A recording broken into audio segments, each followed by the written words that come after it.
Assalamualaikum warahmatullahi wabarakatuh. Perkenalkan, nama saya Fitri Ainul Lestari dengan NIM 1803124052. Baiklah, di sini saya akan mempresentasikan hasil dari penulisan makalah seminar literatur saya. Sebelumnya saya mengucapkan terima kasih kepada Bapak pembimbing saya, yaitu Bapak Profesor Dr. Erwin MSc yang telah membantu saya dalam penulisan makalah seminar literatur ini.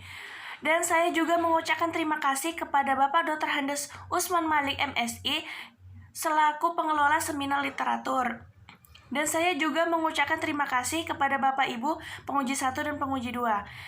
Di sini judul makalah seminar literatur saya yaitu pengaruh medium milling terhadap sifat kristalinitas dan magnetik dari barium ferrit yang disintetis menggunakan metode Ball milling. Baiklah, selanjutnya pada pendahuluan. Latar belakang yang pertama yaitu Ball milling. Ball milling merupakan salah satu alat industri yang memegang peranan penting dalam bidang produksi. Karena Ball milling ini memiliki karakteristik penghancur, bubuk besar maupun kecil. Dan untuk menghasilkan bahan serbuk yang halus, itu diperlukan penghancur. Dan untuk mendapatkan produk material yang berkualitas tinggi, itu perlu menggunakan bola baja untuk menumbuk material bubuk yang di dalam tabung Ball milling. Selanjutnya metode Ball milling itu adalah metode untuk menghancurkan sampel menggunakan bola-bola besi atau keramik dalam ruang milling, di mana proses penghancuran dilakukan sehingga diperoleh ukuran yang sangat halus, yaitu ukuran nanometer. Dan penghancuran ini bertujuan untuk memperoleh partikel magnetik yang memiliki domain magnetik tunggal atau single domain. Ini sebelum diolah lebih lanjut menjadi barang komoditi. Selanjutnya, proses untuk mendapatkan ferrit barium atau menggunakan Fe2O3 dan BaCO3 sebagai komponen awal itu terdiri dari dua tahap, yaitu Ball milling energi tinggi dan bubuk, dan kemudian melakukan annealing atau ferritisasi terhadap produk milling. Setelah tahap pertama, satu-satunya fase kristal yang dihasilkan adalah Fe2O3, dan peningkatan suhu ferritisasi lebih lanjut itu mengakibatkan peningkatan fraksi volume fase dan pengesaran struktur mikro. Baiklah, selanjutnya tujuan penulisan ya. Tujuan penulisan ini adalah pada makalah saya yaitu menentukan pengaruh medium milling terhadap sifat kristalinitas dan magnetik dari barium ferrit disintetis menggunakan metode Ball milling. Kemudian batasan masalah. Batasan masalah ini yang saya gunakan adalah pengaruh medium milling terhadap sifat kristalinitas dan magnetik dari barium ferrit disintetis menggunakan metode Ball milling. Terus kemudian material yang digunakan adalah Fe2O3 dan BaCO3. Baiklah, selanjutnya pada tinjauan pustaka. Di sini saya menggunakan XRD. XRD salah satu metode untuk karakterisasi material yang sering digunakan. Dan teknik ini sangat berguna untuk memahami fase kristal pada material dan untuk mendapatkan ukuran partikel material dengan menentukan parameter struktur kisi. Selanjutnya, difraksi. Difraksi adalah hamburan gelombang sinar X akibat interferensi dan diikuti hamburan ke segala arah yang dapat menyebabkan peningkatan atau penurunan intensitas dalam kondisi tertentu. Selanjutnya, dapat kita ketahui juga sinar X merupakan gelombang elektromagnetik yang mempunyai panjang gelombang antara 0,1 sampai 100 angstrom. Kemudian, dan memiliki energi dalam rentang 100 EF sampai 100 KF. Dan jika seberkas sinar X ini yang sejajar dan monokromatik ini disinarkan pada bidang kristal, maka sinar X tersebut akan dihamburkan oleh atom-atom yang menyusun bidang kristal tersebut. Dan peristiwa hamburan pada kristal ini disebut dengan hukum Bragg. Selanjutnya terlihat pada gambar ini merupakan peristiwa difraksi pada kristal. Jadi pada gambar ini dapat kita ketahui bahwa sinar X yang datang itu benar-benar monokromatik dan bidang kristal atau HKL itu merupakan bidang yang dibentuk oleh titik kisi yang benar-benar sejajar. Dan menurut metode Bragg, kristal dapat dianggap sebagai bidang dan setiap bidang bertindak sebagai cermin semi transparan. Jika sinar X dipancarkan ke tumpukan bidang, maka sudut refleksi yang sama dengan sudut datang, sinar tersebut akan dipantulkan, dan sinarnya akan disalurkan melalui bidang tersebut. Kemudian ada prinsip dasar dari XRD. prinsip dasar dari XRD ini yaitu mendifraksi cahaya melalui celah-celah kristal, sehingga saat cahaya melewati permukaan kristal, sebagian sinar itu akan tersebar, sedangkan sebagian lainnya akan diteruskan ke lapisan berikutnya. Dan ketika sinar X-ray itu berinteraksi dengan material, beberapa sinar itu akan diserap dan ditransmisikan dan didifraksi. Perumusan matematis pada XRD ini dapat kita tuliskan dengan menghubungkan panjang gelombang sinar X, kemudian jarak antar bidang dalam kristal dan sudut difraksi, seperti 2D sin theta sama dengan n lambda. Baiklah, selanjutnya di sini saya menggunakan lob hysteresis dari bahan ferromagnetik. Jadi, material ferromagnetik adalah material dengan nilai susceptibilitas magnet positif yang besar. Sifat ferromagnetik ini muncul pada material yang atomnya memiliki momen magnet permanen. Dan momen magnet ini saling berinteraksi kuat dan dapat mempertahankan sifat magnet setelah magnet luar itu dilepas atau dihilangkan. Material ferromagnetik ini memiliki karakteristik yang sangat berbeda dari material lainnya, yaitu ketika material tersebut diganggu oleh medan magnet luar atau H, itu kurva yang terbentuk dapat berupa lob hysteresis. Dan pada suhu Curie, lebar pada kedua sisi lob hysteresis sepanjang sumbu H itu disebut dengan gaya kohersif atau C, dan tinggi lob hysteresis sepanjang sumbu M itu disebut remanensi. Baik, selanjutnya terlihat pada gambar. Ini merupakan gambar kurva histeresis dari bahan ferromagnetik. Jadi, intensitas magnet H itu meningkat terus-menerus dari 0. Dan kemudian, dari nilai M akan mengikuti kurva magnetisasi hingga mencapai nilai maksimum H. Dan kemudian, jika nilai H berkurang, maka nilai ini tidak akan mengikuti kurva magnet semula. Sehingga untuk nilai H yang sama, nilai permeabilitasnya itu adalah 2. Dan bahkan jika intensitas magnet H sama dengan 0, maka M tidak sama dengan 0. Kemudian, untuk menghilangkan M atau kekuatan magnet balik perlu diarahkan ke titik C. Dan jika kekuatan magnet balik dinaikkan, magnetisasi M akan berubah arah dan kembali ke awal atau simetris. Kemudian, lingkaran histeresis merupakan ciri material ferromagnetik. Selanjutnya pada pembahasan. Jadi di sini pada pembahasan saya menggunakan sifat kristalinitas dari barium ferrit, yaitu hematit Fe2O3. Jadi kata hematit itu bersumber dari bahasa Yunani, yaitu berarti darah, karena mineral ini berwarna merah. Selain berwarna merah, hematit juga memiliki banyak warna, dari hitam jadi baja atau abu-abu silver, coklat sampai kemerahan, atau ada yang menyebut hematit adalah biji besi hitam merah. Jadi, hematit ini mempunyai titik lebur yang sangat tinggi, yaitu sekitar 1350 derajat Celcius. Hematit bersifat elektronegatif, sehingga membuat material ini stabil dan tidak mudah bereaksi dengan senyawa lain. Dapat kita ketahui juga rumus kimianya yaitu Fe2O3. Dan kandungan Fe-nya itu bervariasi atau Lipschitz grade. Hematit mempunyai struktur heksagonal. Biji besi ini biasanya terdapat bersama pengotor seperti silika dan aluminium. Sintetis nanopartikel hematit Fe2O3 itu dapat dilakukan dengan metode presipitasi, sonikasi, dan dilanjutkan dengan kalsinasi. Dan metode presipitasi kalsinasi ini merupakan metode sintetis yang paling mudah dan banyak digunakan untuk sintesis. Dan digunakan untuk sintetis pada pigmen besi oksida dengan bahan prekursor yang tidak murni. Kemudian, cara ini mempengaruhi beberapa sifat material oksida besi seperti aglomerasi, impuritas, dan wansa yang terbentuk. Selanjutnya, ini pada pembahasan saya menggunakan diffraction pattern atau pola difraksi Fe2O3. Jadi, terlihat pada gambar, ini merupakan keluaran dari diffractometer sinar X atau XRD yang merupakan plot antara intensitas sinar X yang terhambur dan sudut difraksi sinar X. Jadi ini pola difraksi sinar X dari hematit. Jadi dapat diketahui bahwa pada gambar tersebut menunjukkan intensitas relatif serangkaian puncak itu tergantung pada jumlah atom atau ion yang ada dalam sampel.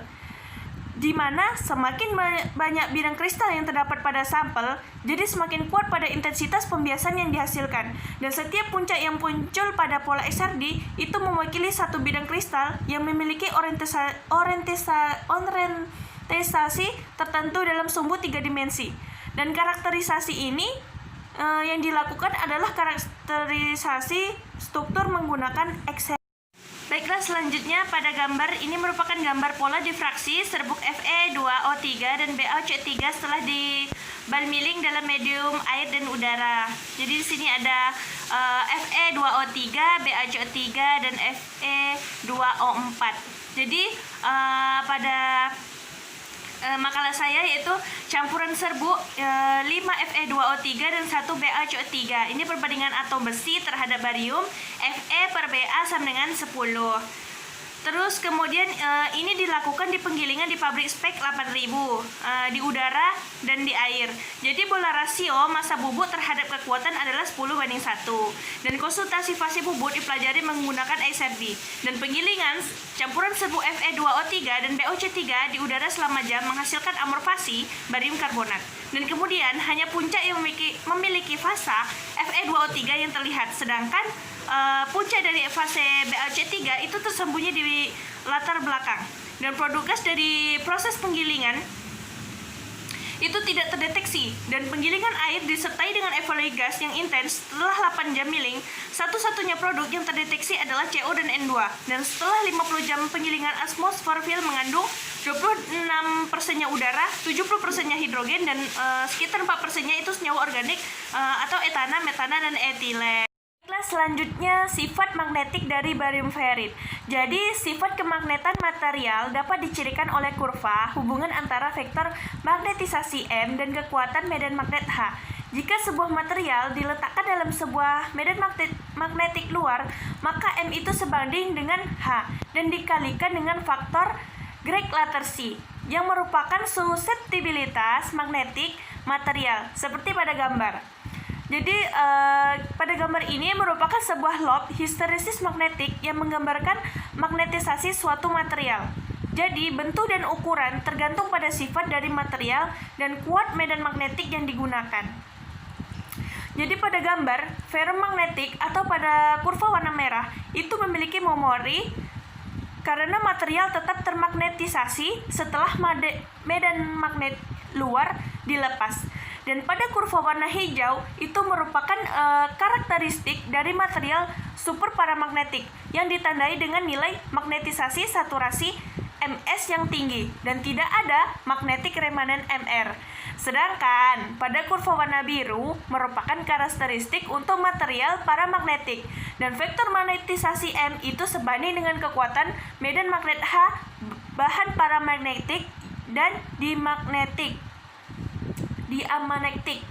Jika material ini diletakkan dalam sebuah medan magnetik luar, maka M itu dapat dinyatakan sebagai M sama dengan Greg Latercy H. Oh ya, di mana Greg Latercy ini adalah faktor tanpa satuan yang disebut dengan suseptibilitas magnetik. Pada material paramagnetik, Greg Latercy adalah positif dan pada M searah dengan H. Sedangkan pada material diamagnetik, Greg Latercy adalah negatif dan M berlawanan arah dengan H.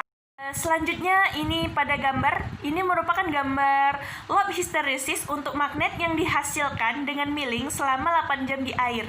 Jadi dapat dilihat pada gambar putus-putus itu merupakan hasil milling di air, dan yang pada garis padat itu di udara, dan masing-masing ferritisasi pada 1000 derajat Celcius selama 1 jam di udara, dan di air itu selama 8 jam, dan di udara itu selama 1 jam. Jadi media penggilingan itu juga mempengaruhi koersivitas. Jadi setelah penggilingan di dalam air, koersivitasnya ini jauh lebih rendah, dan bentuk lob histeresis dan khususnya bentuk kurva magnetisasi awal itu membuktikan perbedaan mekanisme magnetisasi untuk spesimen yang digiling di media yang berbeda. Seperti pada gambar, Jadi setelah milling dalam air itu terjadi demagnetisasi karena sifat mekanisme ferrit yang didominasi oleh nuklesi domain terbalik. Namun bentuk kurva untuk ferrit yang dibuat dengan milling di udara menunjukkan kontribusi yang cukup besar dari penjepitan dinding domain ke mekanisme magnetisasi. Kemudian dengan mempertimbangkan ukuran kristal yang sebanding untuk kedua spesimen, maka butir tidak dapat dianggap sebagai pusat penjepit, dan perbandingan struktur mikro kedua jenis sampel itu tidak menjelaskan perbedaan mekanisme koersivitas. Jadi dapat disimpulkan bahwa mekanisme koersivitas itu ditentukan oleh elemen struktur nano yang tidak terlihat di sini dari struktur mikro. Baiklah, selanjutnya kesimpulan. Adapun kesimpulan dari penulisan makalah seminar literatur saya. Yang pertama itu pada pola difraksi serbuk Fe2O3 dan BaCO3 itu setelah digiling dalam udara selama 8 jam itu menghasilkan amorfasi barium, karbonat dan produk gas dari proses bulk milling. Itu tidak terdeteksi. Kemudian selanjutnya pada pola difraksi serbuk Fe2O3 dan BaOC3 ini hasil bulk milling dengan medium air disertai dengan evoli gas setelah 8 jam milling itu menghasilkan fase-fase CO dan N2.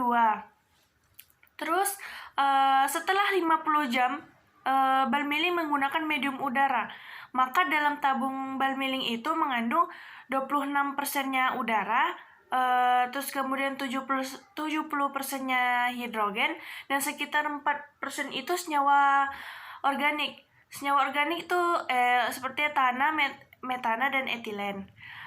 Selanjutnya, kesimpulan selanjutnya itu analisis fase sinar X itu tidak menunjukkan keberadaan FeO. Namun, beberapa proporsi atau F2O4 itu terdeteksi. Kemudian, selanjutnya, pada pola XRD ini itu menunjukkan besarnya intensitas relatif dari deretan puncak-puncak. Itu bergantung pada jumlah atom atau ion. Jadi besarnya intensitas itu tergantung pada jumlah atom atau ion yang ada di dalam sampel, di mana semakin banyak bidang kristal yang terdapat dalam sampel, maka semakin kuat intensitas pembiasan yang dihasilkan.